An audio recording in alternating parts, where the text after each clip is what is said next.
I am slowly pushing these animals through the grass right now. These animals, they've really only been eating grass on the first about third of this field. So the grass gets real good in the back. If you take a look around, you can still tell that I don't have these calves are not exactly in the best condition as of right now. But I am looking to improve their mood, right? I mean, these cattle, they you can tell they feel stuff, you know, like they feel emotions, right? These cattle, they genuinely do. If they're happy, they'll go jumping through the field. You know, if they're sick, they'll look sick, and they'll look upset and all sorts of stuff. So I find that just slowly pushing the cattle through the field, it really it improves their mood, right? It really does. So I'm not like trying to like get them to go charging through this field, but I am slowly pushing them through this field. I took a look. So my herd right now, I would say that when it's all said and done, you know, I may only have 25 out of my 60 animals. I may only have about 25 to 30 out of my 60 animals. So there was it was a multi-dimensional failure. This kind of catastrophe was a multi-angled failure. It was a multi-dimensional failure. There were things that I am accountable for that I messed up, genuinely messed up on. There were things that you know, there were things that happened that were beyond me, but there were things that I was genuinely accountable for that I drastically messed up on. You know, I won't well, when I look at it objectively, you know, I'm not saying this to make myself feel better. You know, I don't really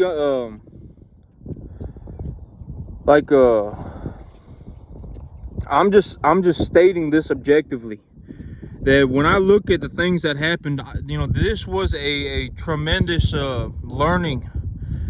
I know that this may sound like I don't mean to sound I'm just stating this as objectively as I can. I learned a lot. You know, I learned a lot, and I learned things that are going to stick with me forever. And, you know, you know, like if I had been planning this, you know, I would never have planned this, right? I'm not just going to be like, oh, I'm just going to go and buy 60 cattle, or I'm going to go and buy 50 cattle and have 30 of them die, and that's the plan. That's never the plan, right? I mean, that is never the plan. I mean, you know, that is never the plan. You know, I didn't walk into this thinking like that. There were a lot of things that happened. It was a multi-dimensional failure. There are things that I am accountable for that caused major issues. There were things that were beyond me that caused major issues, but from now on, I'll be more you know, I'll be better. I'll be a better cattleman for it, right? I mean, as of right now, okay, so I don't feel I feel like my herd has been somewhat stabilized.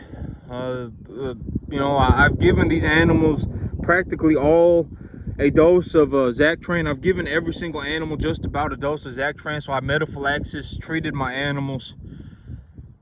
I'm slowly encouraging them to eat the grass, because the grass right now is at a kind of a perfect stage of development. The fertilizer concentrations aren't too high. I haven't put fertilizer on this field since the last time it rained, and the grass is about 8 to 10 inches tall, about 6 to 8 inches tall, and so the grass is at a perfect stage for consumption by these cattle. The fertilizer concentration is not too high. There's a proper amount of biomass on the field, so I'm slowly pushing the cattle down the field to get them to eat. And so my herd has somewhat been stabilized as of right now. And so you know, I feel a sense of peace, right? I mean, I've made it through the worst of the I've made it through the worst of it. I have, at this point in time, I have made it through the worst of it, and I do feel a sense of kind of a peace that I haven't felt in like a week. You know, this last week was real bad. This last week and a half was real bad. I was catching all these animals to give them a shot of antibiotics. The mud was a foot deep. I mean, there was 2 feet of rain. It was 28 degrees outside. I mean, it was horrible. And so, you know, it was real hard.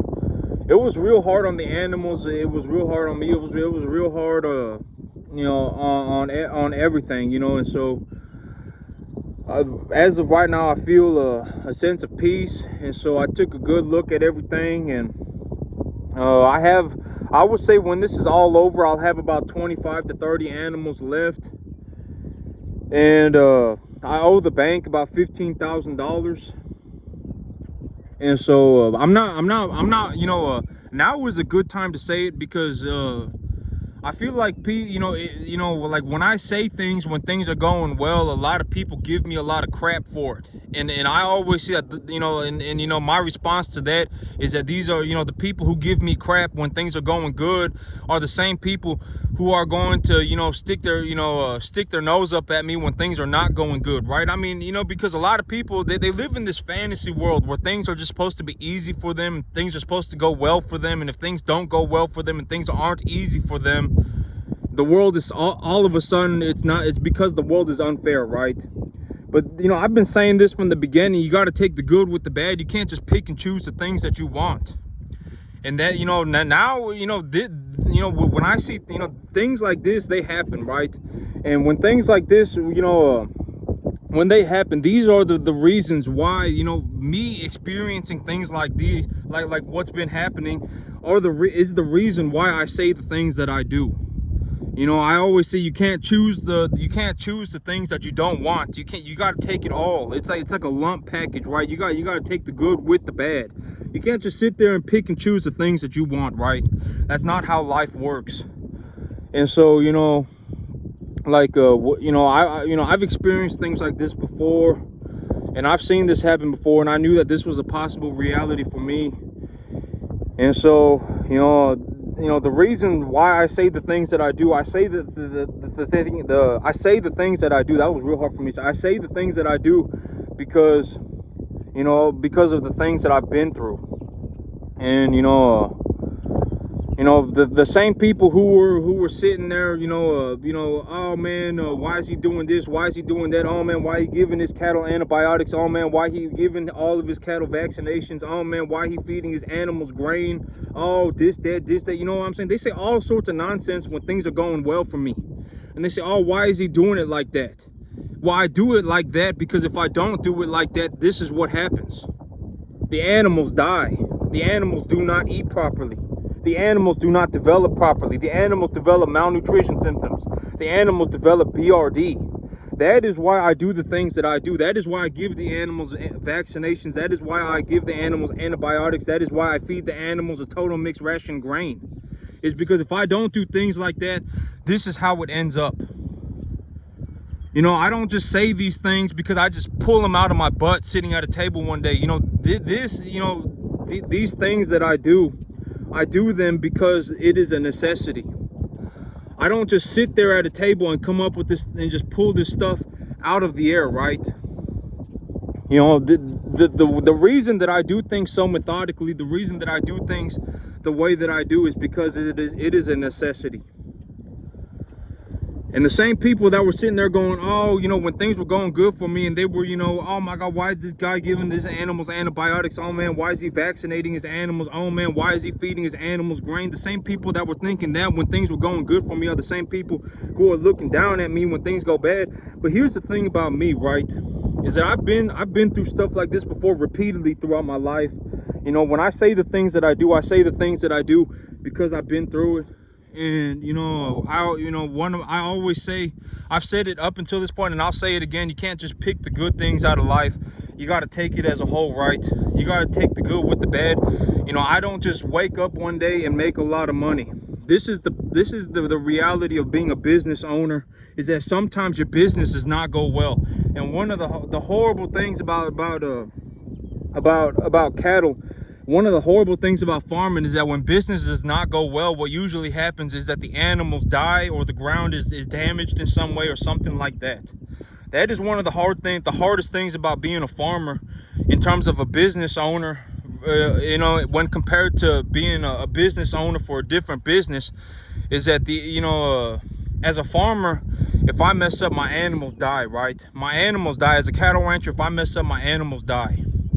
If I was a hay farmer, if I messed up on my hay field, I could end up bleaching my field, right? I mean, there are, you know, that's the one major big difficulty with farming when compared to any other business.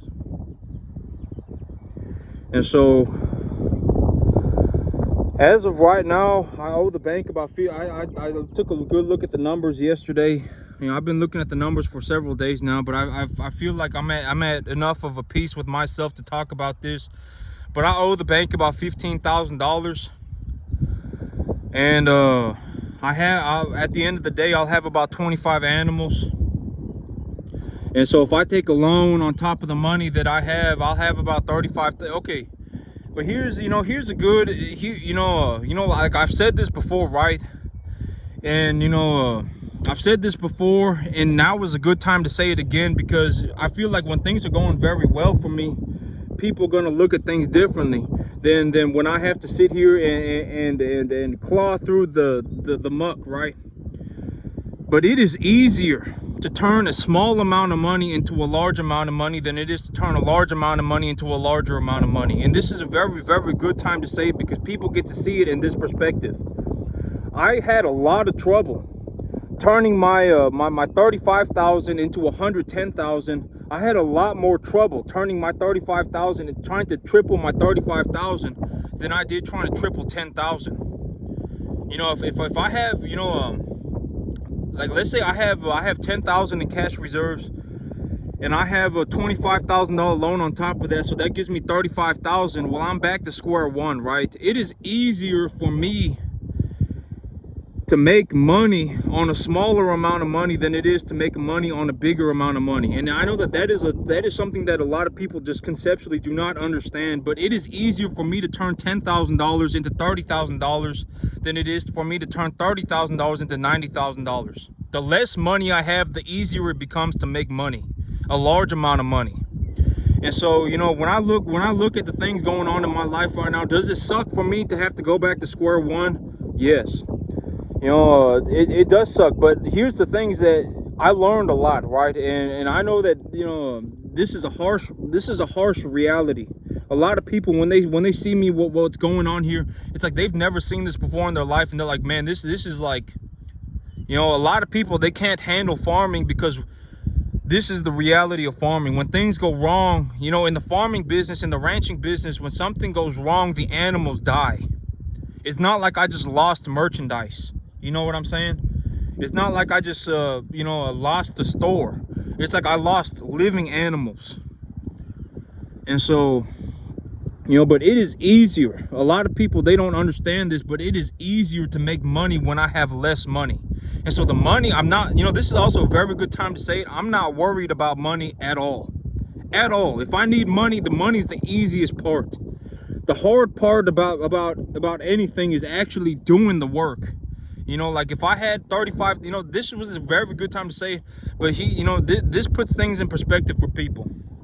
That when I had $35,000 and I was, and I was investing it into the cattle, it was harder for me to raise the 50, 60 cattle than it was for me to get the $35,000. The $35,000, right now I have about 17, what do I have?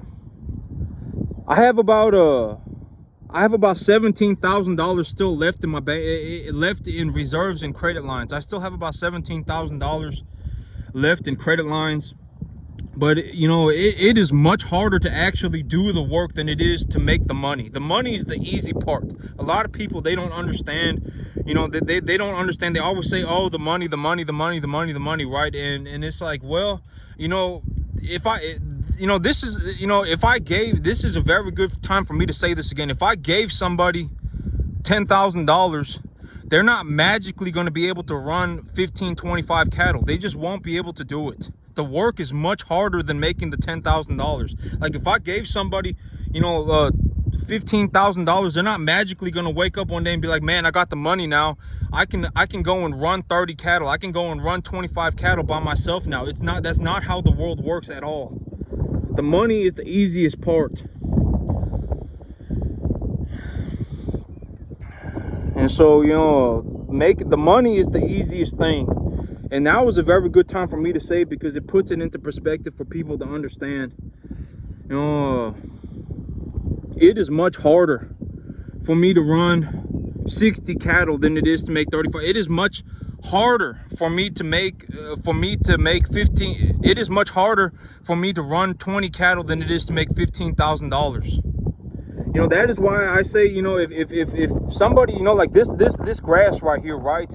This is the same thing with the grass. This grass cost me about $1,000. It is much harder to learn how to grow grass like this than it is to make $1,000. You know, the grain drill that I paid for to plant this grass cost me $70 a month. You know, realistically, if someone gave me $70 a month to purchase a 100% made in the USA, top of the line grain drill, you know, it cost me $70 a month. If I went out and I bought the grain drill and it cost me $70 a month, it is much harder for me to learn how to grow the grass than it is to make $1,000. You know, the $70 a month is not what's stopping people from you know, going out and planting 10 acres of grass. It's not what's stopping people at all. You know, the $1,000, it's almost irrelevant. This is what I say, you know, the money is almost irrelevant. The money doesn't matter. The $1,000 is not what's stopping people. You know, what's stopping people in reality, if anybody ever meets somebody and they say, oh, the money's the problem, money's not the problem. They are the problem. The person is the problem. The money is the easiest thing about the whole thing. It's not good to talk to people when they, you know, because if a lot of times when someone starts saying the money is the problem, they will say that they will have money issues on everything. Oh, I want to buy a house. Oh, money issues. Oh, I want to go and you know, start a business. Oh, I have money issues. You know, a lot of people, it's like, oh man, you know, okay, so if I want to buy a house, okay, so let's make a, you know, because like me, when I talk about the things that I'm doing, I talk about things like this is going to be what I do for the rest of my life, right? So imagine somebody taking that mindset and turning it into buying a house, right? Okay, so if I'm going to spend my whole life working to buy a house, what is my plan? That's what it needs to be. Okay, so I'm going to go and buy I'm going to go and take a loan from the bank for $200,000. I'll pay the bank, you know, $1,500 a month, and I'll go and purchase a $200,000 house, and in 15 years I will have paid that house off, and I will use the equity in the home as a down payment, and I'll take another $200,000 loan on top of the $200,000 equity that I have in my house to purchase a $400,000 house. That's the kind of stuff that, you know, that people need to be thinking about. They don't need to be sitting there going, oh my God, I can't buy myself a $1 million house. Oh my God, I can't buy myself a $750,000 house. Well, I mean, that's ridiculous, right? You know, a lot of people, if you want to get started farming, I mean, go and buy yourself a 10-acre piece of land and see how well it turns out. You know, here in Texas, you know, I can go and buy a 10-acre piece of raw land with nothing on it, just a piece of raw land for like $500-600 a month. And so, you know, the $500-600 a month is not what's stopping people. What's stopping people is that the work is too hard. And you know, when things go wrong and you know, the reality of the situation, and when things go hard, that, you know, that's what's too difficult for people. A lot of people, they mentally cannot handle living like this. Because sometimes, sometimes this is just a real possibility. Sometimes the things blow up in your face, right? And me, you know, I'm not worried about the money. If it's easier, I understand that it is easier for me to turn $35,000, you know, or it is easier for me to turn $15,000 into $35,000 than it is for me to turn $35,000 into $100,000. You know, me going back to square one is not a big deal for me, because I know how to get past square one to square two. I can go to the sale barn right now and purchase 5 to 10 cattle and raise them at a time, and then purchase another 5 to 10 cattle and raise them, and then purchase another 5 to 10 cattle and just call it a day, right? And just raise the 30 cattle. And when I raise the 30 cattle, it's like, now I got, you know, whatever, $40,000 in the bank or whatever, you know, it don't, you know, well, I mean, but you know, speaking in definitives is very, very, very bad. I don't think that it's a good idea to speak definitively. But I know how to get from square one to square two, right? The less money I have, the easier it is to make money. The easier it is to turn the money into a large sum of money. And you know, I'm trying to turn these cattle around because the grass is better in the back. And so, you know, the worst, you know, the thing that I think about, but this is also a very good time to say, you know, I always talk about money, right? And money is very important to me. But this is a very good time for me to say that money is not the most important thing. And this is what I'm talking about, is that animal health is always number one. Is because if the animal starts being unhealthy, you know, everything goes out the window. I need to give these animals the best life that I can. And you know, I did make a very, very, very, very big mistake on the weather, and I did business with the person that I should not have done business with. But you know, I mean, it at this point in time, it's a done deal, right? It's history at this point in time.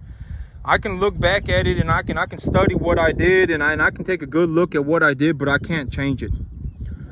You know, I can only just keep on moving, right? I can just keep going forward, and then just well, I mean, it is horrible, right? It is horrible. It is just something horrible that happened.